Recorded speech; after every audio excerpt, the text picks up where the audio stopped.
Alright, welcome back to PyBrain, and we're going to finish up with our example for the genetic algorithm example that will print hello world through a series of iterations for randomly guessing a string of some number of characters. Okay, so if you saw the last videos, I went over how to set up the genes, how to set up the mutation, and so now we're going to talk about how to display the results and also how to run the main function. So if we go here to for display, we can see here that it says so next it is important to monitor what is happening so that the engine can be stopped if it gets stuck. Having a visual representation of the gene sequence, which may not be the literal gene sequence, is often critical to identifying what works and what does not work so that the algorithm can be improved. Normally the display function also outputs the function values and how much time has elapsed. So we can see here there's a this module datetime. So we make a function called display. The input is guess, and then the time difference is variable time diff is datetime.now minus start time. And then fitness equals get fitness, which was from this earlier function we talked about in the last video, although I didn't go into it too much, but you could see that what you do basically is this get fitness function, you pass in a guess, which it would be a string. So it's going to be one of the mutated strings that you pass in, and it will return a value, which is going to be sum. Alright, according to this loop right here. So I'm going to open up the terminal, and I'm going to go over to the program that this is in.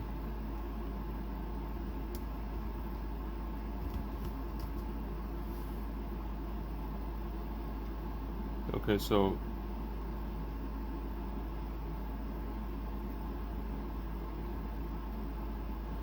alright, so here's the get fitness function, which generates a fitness value which will guide the program toward a solution.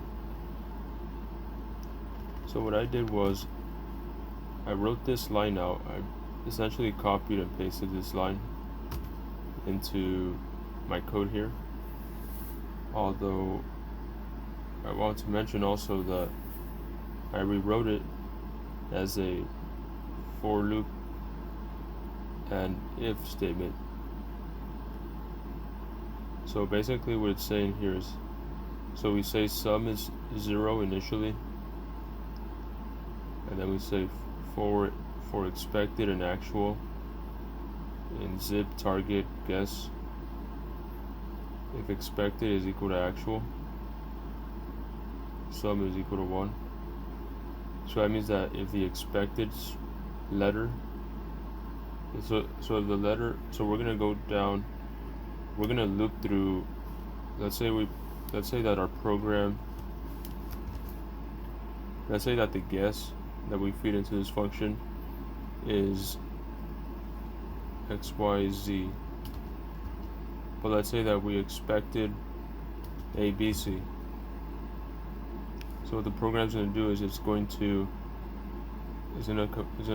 compare X to A, and it's going to ask, are they equal? If they're not equal, then you do not, then this if statement, if expected equals actual, will not be true, it will be false. Okay, but let's now say, and you can see that XYZ has no letters that are in common with ABC. But what if we had at the end of these the letter K? So now at the very end, K from this first string is going to be compared to K of the last string here, and it's gonna Python's gonna ask, are they equal to each other? And they are. So in this case, sum will be summed up by one more. So if we were to run this with guess and expected, we would get a value of sum is equal to 1, because this function will return the value of sum. Okay, so I hope that makes sense. I'll leave that there, I won't erase it. And so I rewrote this one line function, which has a for loop and an if statement conditional all in one. And honestly, I know these are ways to shorten the code, writing it all out as one line, but I prefer to see it this way here. I don't mind if it's a few more lines, but as long as I know what it's doing. So depending on your coding preferences, you might have a different opinion. Alright, so I'll save this and let's go back here. So now we know how getFitness works. It returns a value. So now let's go to display. So I'm going to, I won't copy and paste it. I'll just write it over here. So import date time as one word. And what I'll do now is I'll go to the end of the file. Let me comment that out. And I'm going to write my display function. So we pass in a guess string, and we get the time difference, which is date time dot date time dot now minus start time. Fitness equals get fitness from guess, and then we print out this dot format guess fitness string of time difference.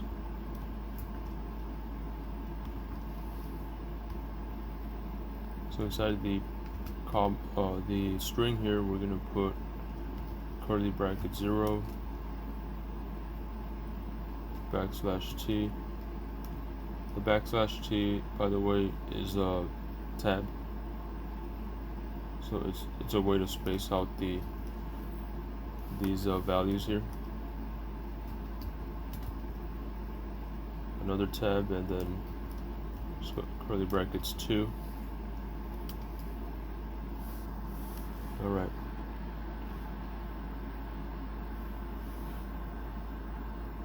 So now we have the display, and let me just run the display here with the string XYZABC.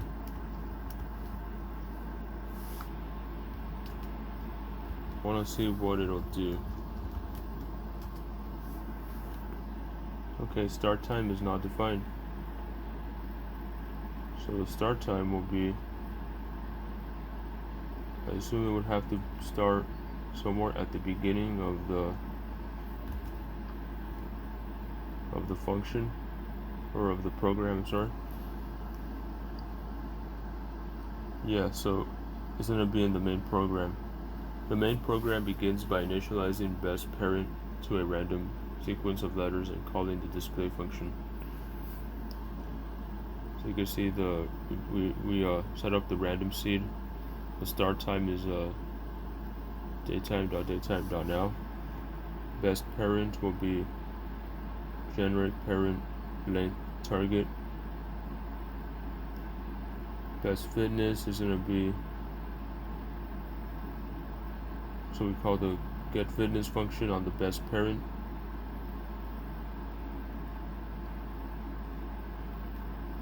And then we display the best parent. So here's the function.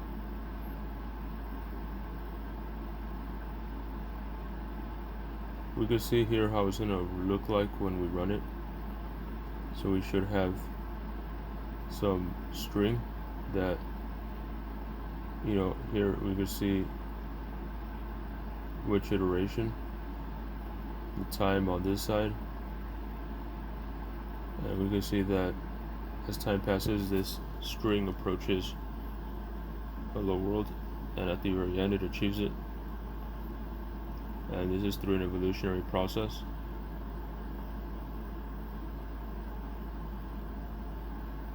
Alright, so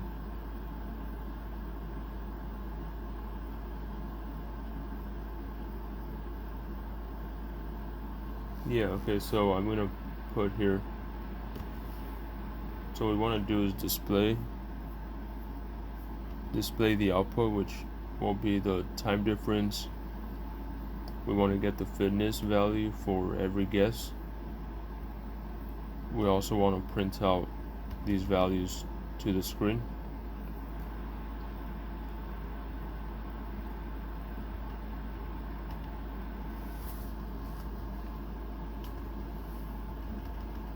So the start time, this start time here value is going to have to be declared before we run that. So we see here that the final piece is the heart of the genetic engine.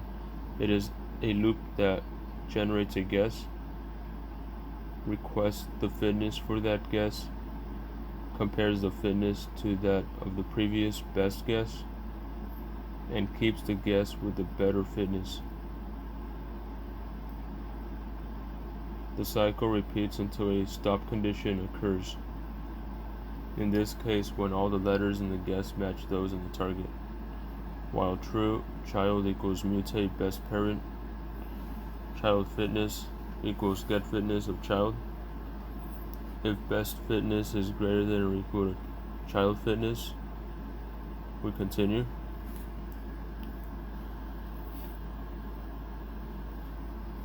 But then we display the child. If child fitness is greater than or equal to the length of best parent, this is where we break. Best fitness equals child fitness, and best parent is child.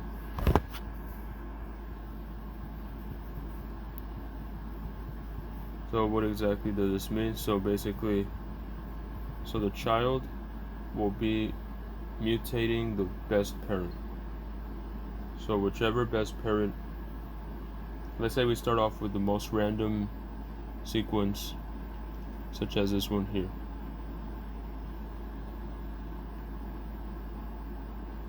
Now that's going to be the best parent by default because it's the first one. So in that case, the child will mutate that best parent, and then once it's mutated, we're gonna get its fitness and call it the variable child fitness. Then we say if the best fitness from the previous best parent, if that fitness is greater than the child fitness, we continue because the child fitness is not best, right? So that means that it's probably deviating further away from our target. So then we continue to the next mutation.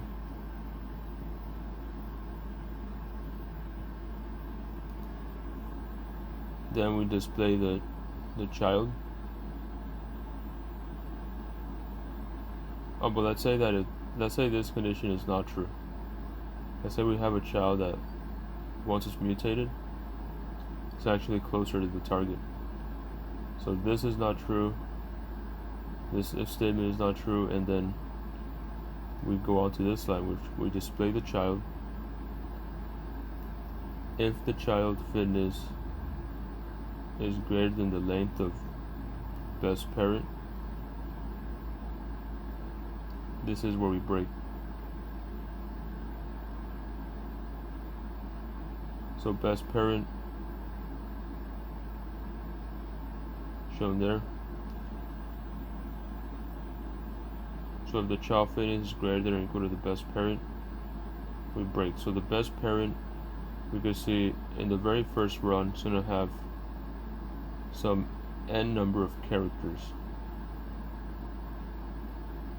So now we're saying if the child fitness is greater than or equal to that length, we break.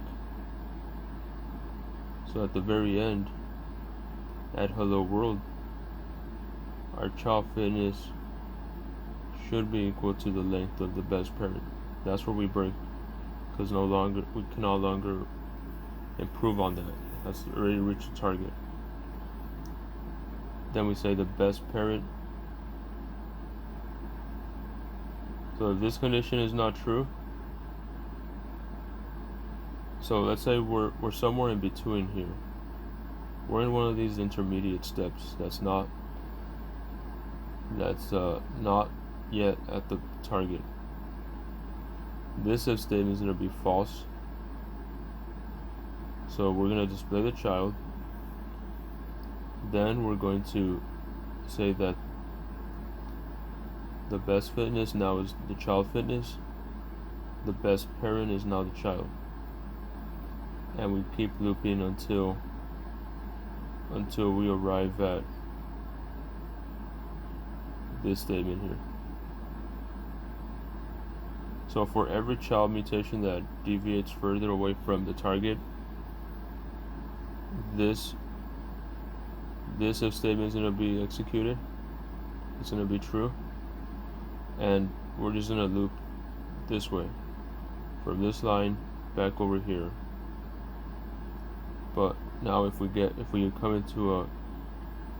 run across a mutation where it's actually going closer to the target, this is now where this is false, and then we're gonna go down here and loop through these lines, but this is gonna be false until we actually reach the target. Once we reach the target, now the child fitness is equal to the length of the best parent, and we're gonna break from the while loop. And so when we break, the program jumps out of the loop at the end. So we don't even go up here to the beginning of the while loop. And you can see that this is the example of how the code should run. So you can see that the number of strings, or the number of letters that that match the target is shown here by this number on this column. This is the time, and this is the results of the mutations. Okay, so we have a working engine, but it is currently tightly coupled to the password project. The next task is to extract the genetic engine code from that specific to guessing a password, so it can be reused for other projects. Start by creating a new file named genetic.py. Move the mutate and generate parent functions to the new file and rename to mutate and generate parent. Alright, yeah, so this is explaining how to Right, so we get the best. Get best would be using this other method here.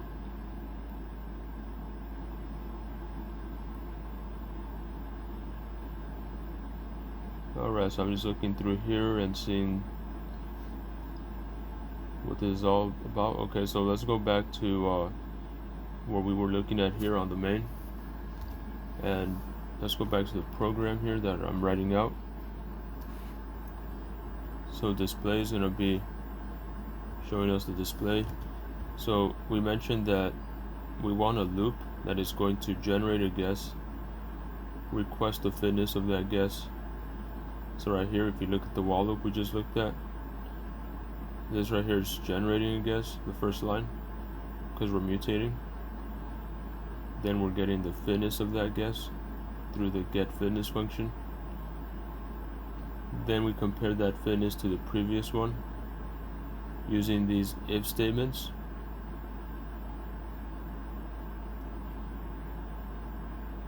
And then we compare, or we keep the best, the guess with the better fitness. And that's going to be done by these two lines at the end of the while loop here. So if I go here to the code, you can see that we're looping. So here, display is going to display the results.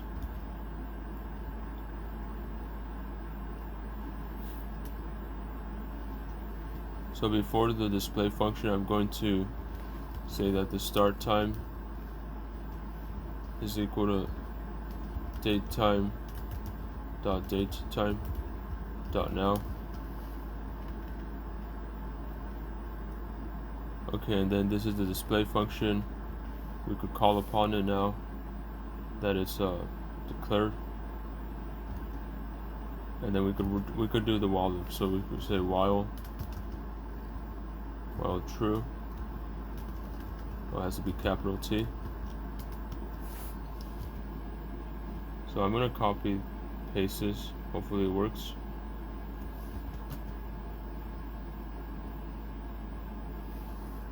Alright, so we can see there's some weird I guess indentation issues. So Python is a very indentation focused code, which is actually a good thing because it helps you keep track of the structure of the code better. Alright, here we go. So we got the while loop set up. The mutate function is declared right there. We have the get fitness function declared before that one up here. What else? Mutate is best parent. Alright, I don't think we've defined a best parent yet. But how do we generate? Okay, we got the target here.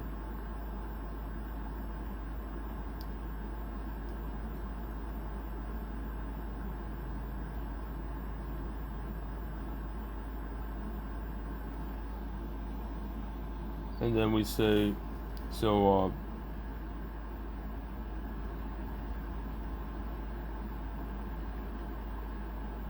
yeah, the mutate is gonna mutate a parent.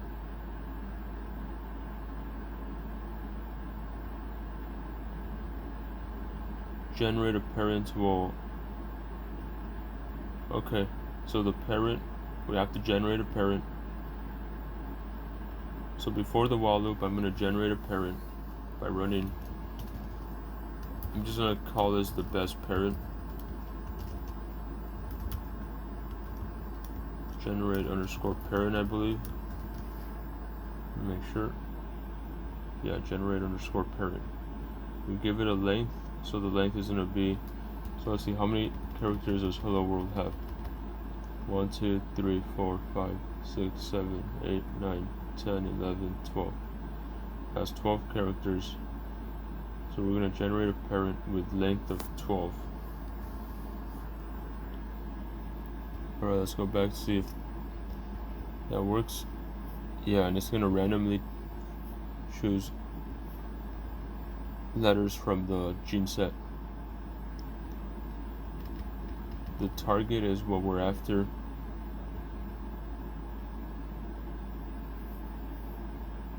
Okay, let's run this and see if it works.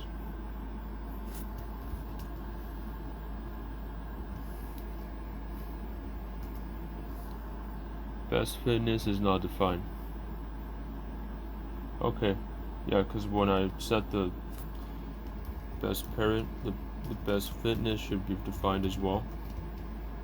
And that's going to be the get fitness on the best parents.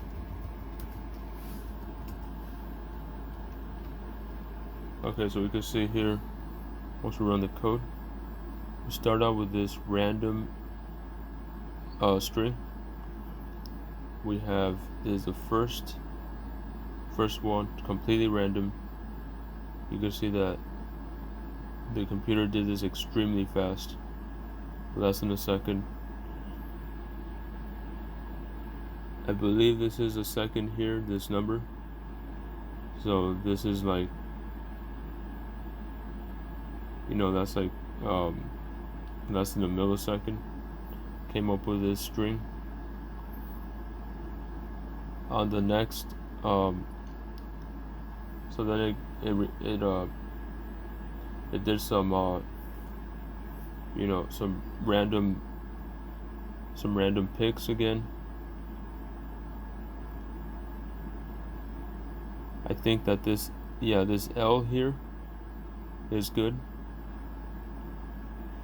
and I believe that's the only letter that changed. So it kept that L. This L here is good too. So it has two good L's, both lowercase, because the case matters in this case. And you can see on the third iteration, or on the third child that was mutated and actually went in a favorable direction,